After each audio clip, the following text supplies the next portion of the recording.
Shalom jemaat yang dikasihi Tuhan.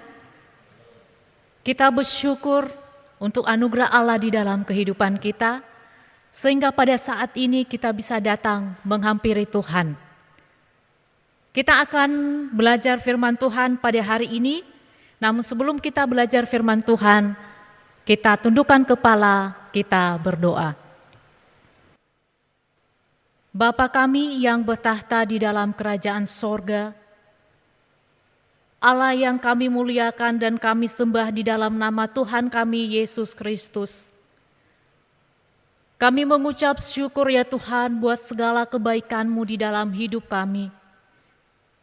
Kami boleh ada sebagaimana saat ini, semua karena anugerah-Mu bagi kami. Saat ini ya Tuhan, kami akan berdiam diri untuk mendengarkan sabda Tuhan. Kiranya momen ini ya Tuhan merupakan momen perjumpaan pribadi kami dengan Tuhan. Firman-Mu lah yang menjadi terang di dalam hidup kami. Firman-Mu sumber kekuatan kami. Firman-Mu yang kami butuhkan di sepanjang kehidupan kami. Berbicaralah kepada kami ya Tuhan. Kami siap untuk mendengarkan sabda-Mu. Dalam nama Tuhan kami Yesus Kristus kami berdoa. Amin.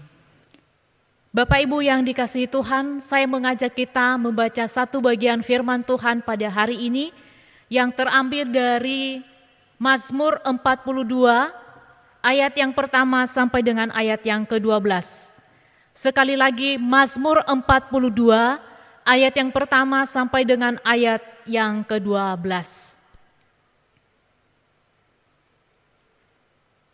Saya membacakan bagi kita sekalian. Kerinduan kepada Allah. Untuk pemimpin biduan, nyanyian pengajaran Bani Korah. Seperti rusa yang merindukan sungai yang berair, demikianlah jiwaku merindukan Engkau ya Allah. Jiwaku haus kepada Allah yang hidup. Bilakah aku boleh datang melihat Allah? Air mataku menjadi makananku siang dan malam. Karena sepanjang hari orang berkata kepadaku, di mana Allahmu? Inilah yang hendak ku ingat, sementara jiwaku gundah gulana, bagaimana aku berjalan maju dalam kepadatan manusia, mendahului mereka melangkah ke rumah Allah dengan suara sorak-sorai dan nyanyian syukur, dalam keramaian orang-orang yang mengadakan perayaan. Mengapa engkau tertekan, hai jiwaku, dan gelisah dalam diriku? Berharaplah kepada Allah, sebab aku akan bersyukur lagi kepadanya, penolongku dan Allahku. Jiwaku tertekan dalam diriku, sebab itu aku teringat kepadamu dari tanah sungai Yordan dan pegunungan Hermon dari gunung Mizar. Samudra raya berpanggil-panggilan dengan deru air terjunnya. Segala gelora dan gelombangnya bergulung melingkupi aku. Tuhan memerintahkan kasih setianya pada siang hari, dan pada malam hari aku menyanyikan nyanyian suatu doa kepada Allah kehidupanku. Aku berkata kepada Allah gunung batuku, mengapa engkau melupakan aku? Mengapa aku harus hidup berkabung di bawah impitan musuh? Seperti tikaman maut ke dalam tulangku, lawanku mencela aku, sambil berkata kepadaku sepanjang hari, di mana Allahmu? Mengapa engkau tertekan, hai jiwaku, dan mengapa engkau gelisah dalam diriku? Berharaplah kepada Allah, sebab aku bersyukur lagi kepadanya, penolongku dan Allahku. Demikianlah firman Tuhan, berbahagialah kita yang membaca dan merenungkan serta melakukan kebenaran firman Tuhan. Bapak Ibu Saudara yang dikasihi di dalam nama Tuhan kita Yesus Kristus, di dalam hidup kita sebagai manusia dan kita masih tinggal di dalam dunia ini, pasti akan selalu bertemu yang namanya dengan kesusahan hidup. Kita pasti akan bertemu yang namanya persoalan demi persoalan, kesulitan demi kesulitan pasti kita hadapi. Sikap seseorang saat mengalami masalah. Ada yang menangani masalahnya itu sendiri. Ada pula yang menanganinya sendiri, lalu karena ketidakmampuannya dia mengakhiri hidupnya. Bapak Ibu Saudara yang dikasihi Tuhan, manusia dalam dunia ini tidak akan mungkin lepas dari yang namanya pergumulan hidup. Manusia di dalam dunia ini tidak pernah lepas dari yang namanya kesulitan hidup. Di tengah kesulitan hidup tersebut, terkadang kita bertanya, di mana Allah? Di dalam kesulitan hidup yang kita hadapi, terkadang banyak orang bertanya, di mana Allah? Seolah-olah Allah tidak peduli terhadap situasi yang kita alami. Di mana Allah dalam dunia dengan virus corona saat ini? Mengapa Allah tidak segera bertindak dan menyelesaikan setiap persoalan-persoalan yang ada di dalam dunia ini? Bapak Ibu Saudara yang dikasihi di dalam nama Tuhan kita Yesus Kristus, seorang teolog bernama Dietrich Bonhoeffer, dia adalah seorang pendeta yang menentang Nazi Hitler pada masa Perang Dunia Kedua. Ia dipenjara selama 1,5 tahun dan di dalam penjara dia banyak sekali mengalami yang namanya penderitaan yang luar biasa.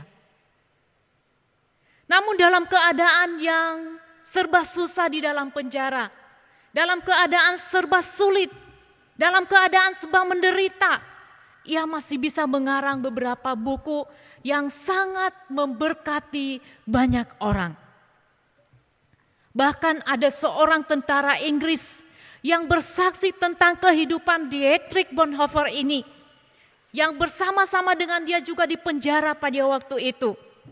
Dia mengatakan bahwa Bonhoeffer begitu bersinar dalam gelap keputusasaan di dalam penjara.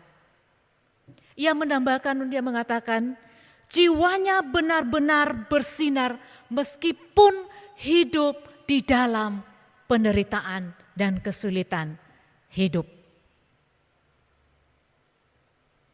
Hal itu hanya bisa terjadi Bapak Ibu yang dikasihi Tuhan, ketika kita menyadari dan melihat kehadiran Kristus di dalam kemelut hidup kita. Kita bisa tenang menghadapi persoalan hidup. Kita bisa tenang, kita bisa damai menghadapi berbagai situasi yang kita alami. Bapak Ibu yang dikasihi Tuhan, kita memerlukan anugerah Allah untuk melihat Allah di tengah-tengah kesulitan hidup yang sedang terjadi di dalam kehidupan kita. Menyadari kehadiran Allah di dalam hidup kita. Di dalam penderitaan yang kita hadapi, mutlak kita perlukan agar bisa tenang dan damai menjalani hidup dengan penuh kesulitan. Bapak Ibu yang dikasihi Tuhan, bagian firman Tuhan yang kita baca tadi, kita bisa belajar dari si pemazmur. Bagaimana respon kita saat kita berada dalam tekanan dan pergumulan hidup yang berat. Bagaimana sikap kita sebagai anak-anak Tuhan ketika masalah itu menghimpit kehidupan kita. Beban itu terasa berat untuk kita pikul. Seakan-akan Allah tidak peduli terhadap persoalan hidup kita. Seolah-olah Allah tidak peduli terhadap situasi yang sedang kita alami. Jiwa menjadi gelisah dan tidak tenang. Jiwa menjadi gelisah, tertekan karena kondisi yang kita hadapi. Kita tahu Bapak Ibu yang dikasihi Tuhan bahwa pada waktu itu kita melihat keadaan pada waktu pemazmur menulis mazmurnya ini. Besar kemungkinan saat itu ia dan orang-orang Israel lainnya menjadi tawanan kerajaan Babel dan hidup dalam pembuangan. Kita tahu bagaimana situasi yang mereka hadapi pada waktu itu. Ketika mereka di dalam pembuangan, mereka diberlakukan tidak adil, kerja paksa, dimaki, dicemooh, sudah menjadi bagian yang harus mereka hadapi setiap hari. Jiwa mereka menjadi gelisah, jiwa mereka menjadi tertekan, Bapak Ibu yang dikasihi Tuhan. Keengganan bahwa mereka pernah menjadi bangsa yang besar, umat kesayangan Allah, hanya menjadi kenangan belaka. Bertahun-tahun mereka hidup dalam penderitaan. Berulang-ulang mereka berseru-seru kepada Tuhan. Berulang-ulang mereka bermohon berkemurahan Allah di dalam kehidupan mereka. Tetapi Allah tidak menjawab, seolah Allah sudah tidak lagi hadir dalam kehidupan mereka. Akhirnya dalam situasi seperti itu, timbullah kerinduan yang besar kepada Allah. Kerinduan untuk bertemu dengan Allah melanda hati mereka. Kerinduan itu diawali oleh sang pemazmur dalam ungkapan di ayat yang kedua yang mengatakan, seperti rusa yang merindukan sungai yang berair, demikianlah jiwaku merindukan Engkau, ya Allah. Bagian ini diumpamakan seekor rusa yang sedang berada di sebuah hutan kering kerontang terbakar karena kemarau yang panjang. Tidak ada kebutuhan di sana. Tidak ada daun yang hijau. Tidak ada rumput yang hijau untuk dimakan. Tidak ada sungai yang mengalir. Berhari-hari berjuang menahan kehausan. Kekeringan menyengat tenggorokan dan seluruh jaringan tubuhnya. Tidak ada kebutuhan lain yang berada di dalam dirinya kecuali satu, menemukan sungai yang berair. Ia sadar hidupnya akan segera berakhir kalau ia tidak menemukan sumber air tersebut. Dan inilah contoh jiwa yang dilanda kerinduan kepada Allah diumpamakan seperti rusa yang merindukan sungai yang berair. Bapak Ibu Saudara yang dikasihi di dalam nama Tuhan Yesus Kristus, ratapan kerinduannya akan Allah diungkapkan lebih lanjut dengan berkata, jiwaku haus kepada Allah yang hidup. Bilakah aku boleh datang melihat Allah?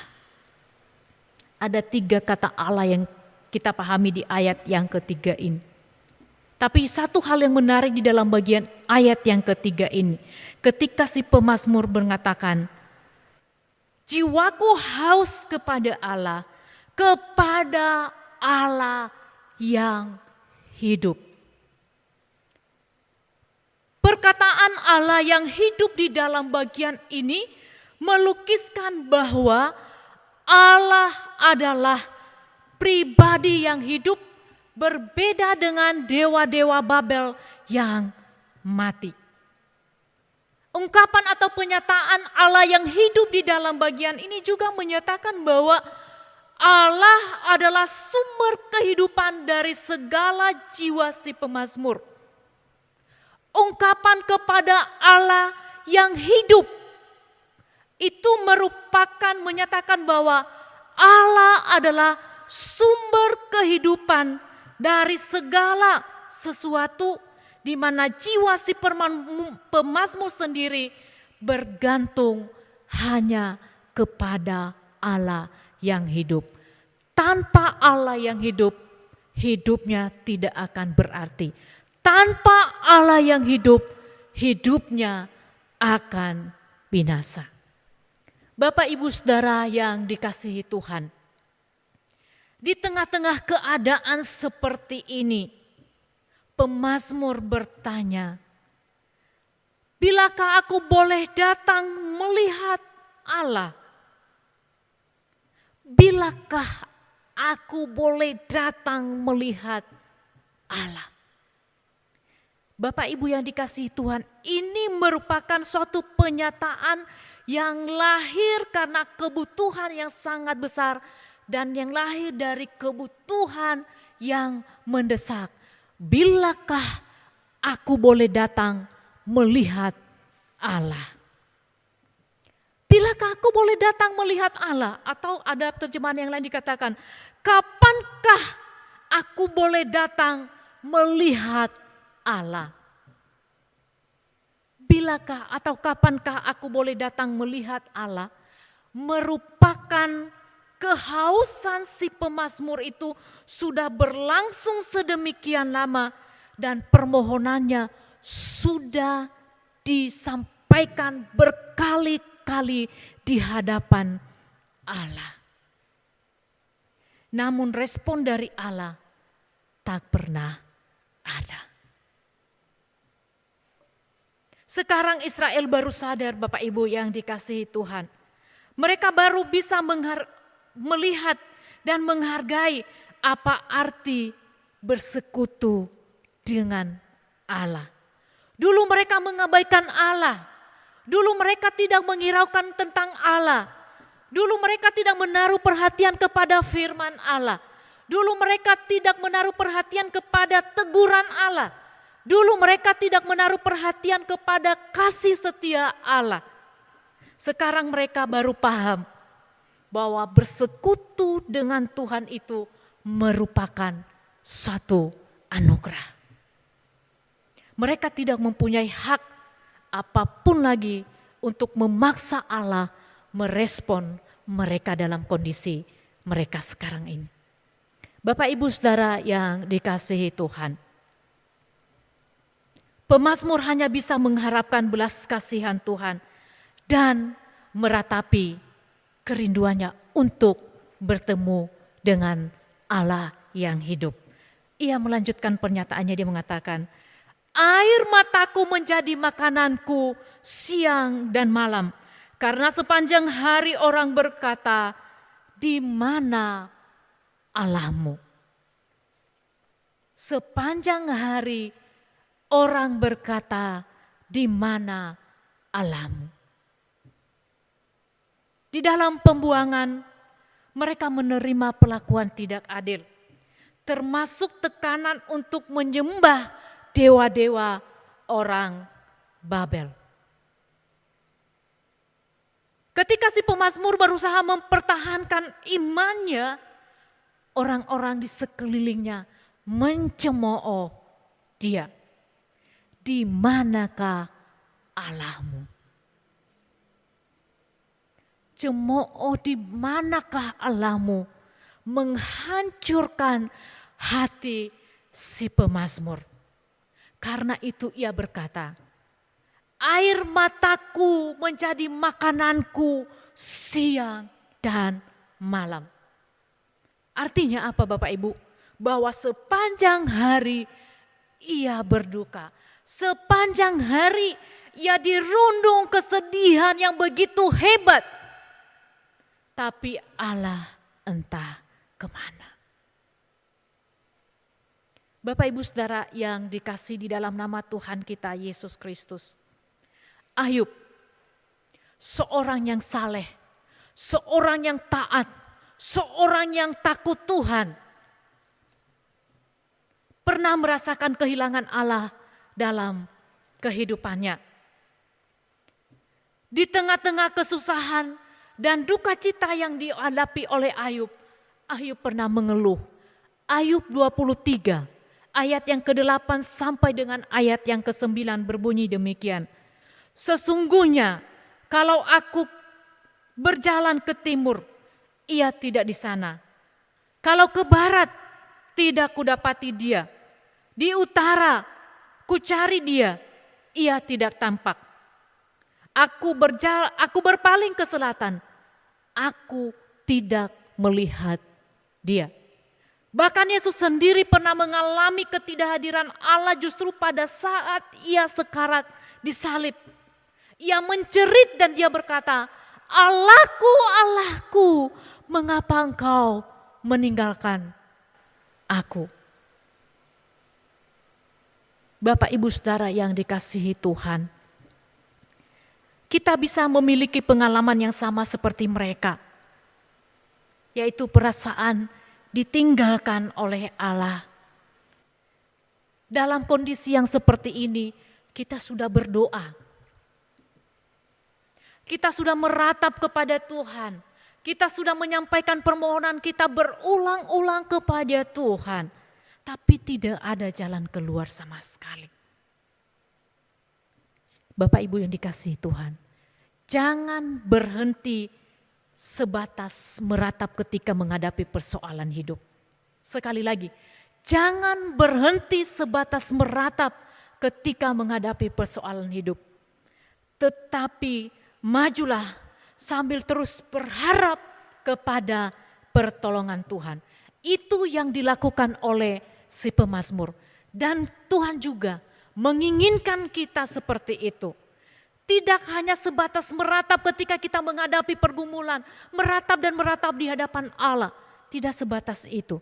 Tetapi kita beratap sambil terus maju berharap kepada pertolongan Tuhan. Bapak Ibu Saudara yang dikasihi Tuhan, kalau kita melihat kondisi yang dihadapi oleh si pemazmur, setelah sekian lama si pemazmur membiarkan jiwanya terpuruk, ia memutuskan untuk tidak membiarkan keadaan itu berlarut-larut. Ia mengarahkan matanya kembali kepada Allah dan menembus kegelapan di hadapannya. Karena itu ia berkata, "Inilah yang hendak ku ingat sementara jiwaku gundah gulana, bagaimana aku berjalan maju dalam kepadatan manusia, mendahului mereka melangkah ke rumah Allah dengan suara sorak-sorak dan nyanyian syukur dalam keramaian orang-orang yang mengadakan perayaan." Apa artinya ini Bapak Ibu yang dikasihi Tuhan? Inilah yang hendak kuingat. Artinya bahwa pemazmur ingin mengingat kembali masa-masa yang indah bersama Allah dulu, bersama-sama dengan orang Israel yang ada di Babel, yang sedang berada di dalam pembuangan, yang mengingat segala kenangan-kenangan manis bersama Allah dulu. Pada waktu itu mereka sering mengadakan perayaan dan kebaktian atau yang mereka lakukan di bait suci di Yerusalem. Sebagai salah satu penyanyi dan dari Bani Korah, ia memimpin umat Israel berjalan ke rumah Tuhan. Dalam kepadatan umat yang berduyun-duyun datang menyembah Allah di sana. Ia berjalan mendahului mereka dengan suara sorak-sorak dan nyanyian syukur melangkah bertemu dengan Tuhan, menyembah Tuhan. Bapak Ibu Saudara yang dikasihi Tuhan, mengenang saat-saat manis bersama Allah sangat penting bagi kehidupan si pemazmur dan bagi kehidupan kita sebagai anak-anak Tuhan. Khususnya saat jiwa kita sedang gundah gulana dan mulai meragukan akan kasih Allah. Kenangan manis itu memaksa kita untuk melihat lagi bagaimana kebaikan Allah yang pernah kita kecap di dalam kehidupan kita. Kenangan itu memaksa kita untuk melihat lagi bagaimana Allah yang penuh belas kasihan di dalam kehidupan kita. Bapak Ibu yang dikasihi Tuhan, dalam status WA saya mungkin Bapak Ibu pernah lihat, saya menulis sebuah kalimat pendek di sana. Yaitu saya menulis kalimat demikian, di dalam Tuhan berlimpah rahmat. Di dalam Tuhan berlimpah rahmat. Kenapa saya menulis hal demikian? Hal itu sangat menolong saya untuk melihat dan tetap percaya kepada Allah, khususnya saat menghadapi kelamnya kehidupan ini. Jadi Bapak Ibu yang dikasihi Tuhan, ketika kita mengingat kenangan manis bersama Tuhan dulu, membuat kita itu mendapatkan kekuatan yang baru dari Tuhan. Sebab Dia adalah Allah yang setia. Pada waktu persoalan hidup kita terus menerus kita hadapi, terus menerus beruntun datang dalam hidup kita. Banyak orang cenderung terpaku pada persoalan tersebut. Ketika tidak mendapat solusi, cenderung banyak orang juga menyalahkan Allah. Mulai kecewa kepada Tuhan, mulai meragukan akan kasih Allah di dalam kehidupannya. Kita lupa bahwa Ia adalah Allah yang selalu mengasihi kita. Bahwa Ia adalah Allah yang sudah menyelamatkan kita dan menebus kita dari segala dosa kita. Coba ingat kembali kenangan manis bersama Allah dulu. Hal yang pernah kita alami, hal yang luar biasa yang pernah Tuhan kerjakan di dalam kehidupan kita. Kita mengingat hal demikian. Masihkah kita mengatakan dan menganggap Allah itu tidak baik? Coba kita mengingat kembali apa yang sudah Allah perbuat di dalam hidup kita. Keselamatan yang Allah kerjakan di dalam Yesus Kristus. Masihkah kita menganggap Allah itu jahat bagi kita?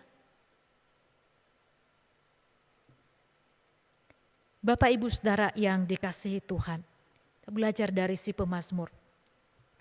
Selain dia mengingat kenangan manis bersama Allah, hal lain yang diperbuat oleh si pemazmur untuk membangkitkan imannya kembali ialah mengendalikan perasaan dan pikirannya.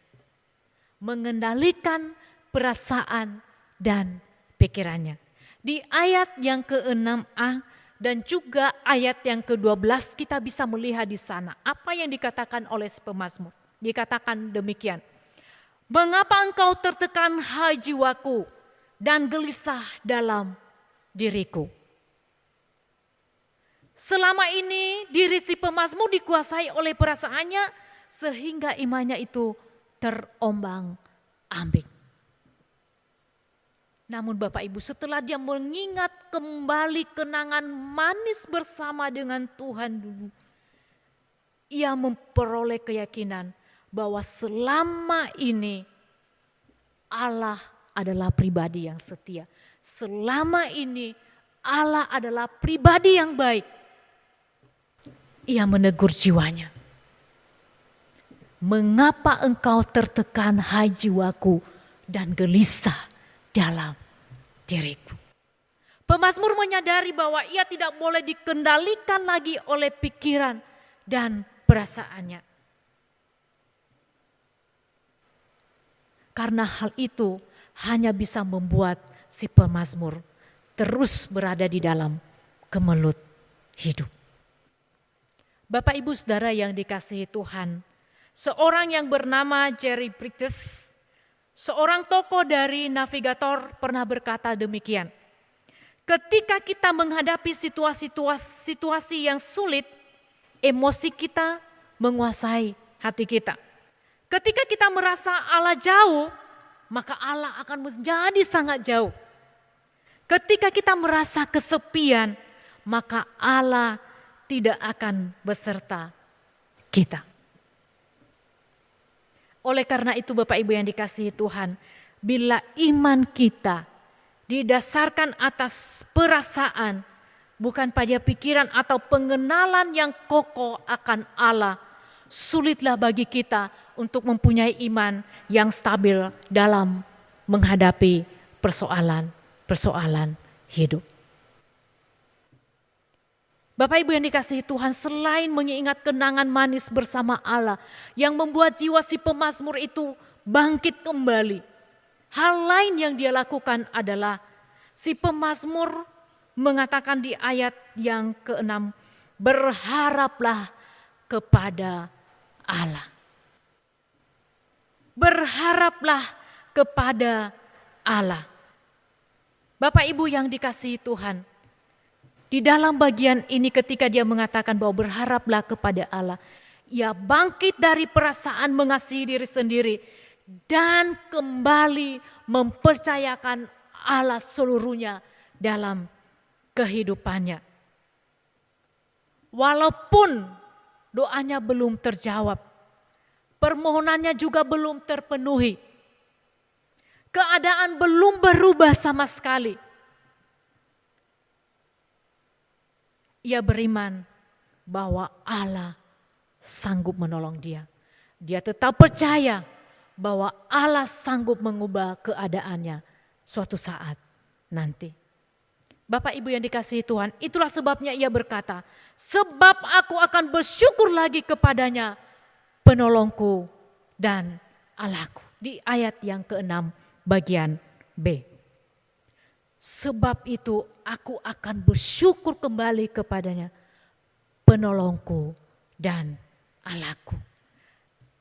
Ada semangat baru dari diri si pemazmur ketika dia berharap sepenuhnya kepada pertolongan Allah. Wajah si pemazmur yang dirundung ratapan kini berubah menjadi sukacita karena ia kembali berharap kepada Allah sang penolongnya. Bapak Ibu Saudara yang dikasihi di dalam nama Tuhan kita Yesus Kristus, berharap kepada Allah pada masa-masa yang sulit, apalagi setelah Allah tampak berdiam diri dalam pergumulan kita, seolah-olah Allah tidak peduli terhadap situasi yang kita hadapi, bukanlah hal yang mudah. Namun menjalani masa-masa sulit tanpa harapan, ibarat sebuah sampan yang terkatung-katung di tengah lautan yang luas. Harapan kepada Allah adalah keyakinan bahwa apa yang Allah firmankan dan janjikan akan terjadi dalam hidup kita. Sekali lagi saya katakan, harapan kepada Allah adalah keyakinan bahwa apa yang difirmankan dan apa yang dijanjikan oleh Allah akan terjadi dalam hidup kita. Ketika kita percaya kepada firman-Nya, kita mempunyai harapan dan kekuatan. Jadi firman itu adalah sumber kekuatan kita yang tak tergantikan oleh apapun. Firman itu sumber kekuatan kita yang tak tergantikan oleh apapun. Bapak Ibu Saudara yang dikasihi Tuhan, pada saat kita sedang berada di dalam pergumulan hidup, jangan biarkan diri kita terus berlarut-larut dalam kesedihan. Tetap percaya kepada Allah. Tetap percaya pada pertolongan Tuhan. Tetap percaya bahwa Allah itu adalah penolong kita. Bahwa Allah itu adalah Allah yang setia. Allah yang baik, Allah yang tidak pernah meninggalkan kita sendirian menghadapi persoalan pergumulan hidup. Dia adalah Allah yang Immanuel, yang tidak pernah meninggalkan kita sedetik pun. Ada waktunya Tuhan akan merubah ratapan duka cita itu menjadi sukacita yang luar biasa. Sekali lagi saya katakan kepada kita Bapak Ibu yang dikasihi Tuhan, dalam menghadapi pergumulan hidup, walau doa belum terjawab, permohonan kita belum terpenuhi, dan keadaan belum berubah, tetap percaya kepada Allah, tetap percaya pada firman-Nya. Itulah sumber kekuatan kita yang tergantikan oleh apapun di dalam menghadapi masa-masa yang sulit. Kita tahu Dia bisa menolong kita. Dia bisa buka jalan keluar. Asal kita tetap percaya kepadanya. Tetap berharap kepada anugerahnya. Demikian untuk firman Tuhan pada saat ini. Kita tundukkan kepala. Sekali lagi kita berdoa. Bapa yang baik, Bapa yang mengasihi kami bersyukur ya Tuhan untuk firman-Mu pada saat ini. Firman-Mu adalah sumber kekuatan kami yang tak tergantikan oleh hal apapun di dalam menjalani hidup kami. Terkhusus ketika kami menghadapi masa-masa sukar di dalam hidup kami ya Tuhan. Ajar kami untuk senantiasa berharap kepadamu. Ajar kami untuk terus berharap kepada Engkau Tuhan. Meskipun keadaan belum berubah, doa belum terjawab, tapi saat ini kami sudah dikuatkan oleh firman Tuhan, supaya kami tetap percaya kepada Allah, sebab Engkau yang berjanji, dan janji-Mu itu pasti kami alami di dalam hidup kami. Hamba-Mu berdoa untuk segenap jemaat-Mu, dimanapun berada saat ini. Apapun yang menjadi pergumulan dan persoalan hidup mereka Tuhan, kami percaya, Allah kami yang kami sembah di dalam nama Tuhan Yesus Kristus. Allah yang sanggup menolong kami. Allah yang sanggup mengubah keadaan duka cita menjadi sukacita yang luar biasa untuk kami hadapi. Berkati segenap jemaat-Mu ya Tuhan. Bangkitkan iman kami yang letih lesu ya Bapa ketika menghadapi persoalan hidup. Teguhkan iman kami, langkah kami supaya kami tetap melangkah bersama dengan Tuhan. Sehingga kami boleh merasakan Allah yang luar biasa di dalam hidup kami. Engkau Allah yang setia, Engkau Allah yang baik, dan Engkau Allah yang tidak pernah meninggalkan kami. Terpuji nama Tuhan, di dalam nama Tuhan kami, Yesus Kristus, kami bersyukur dan berdoa. Amin. Tuhan memberkati kita sekalian.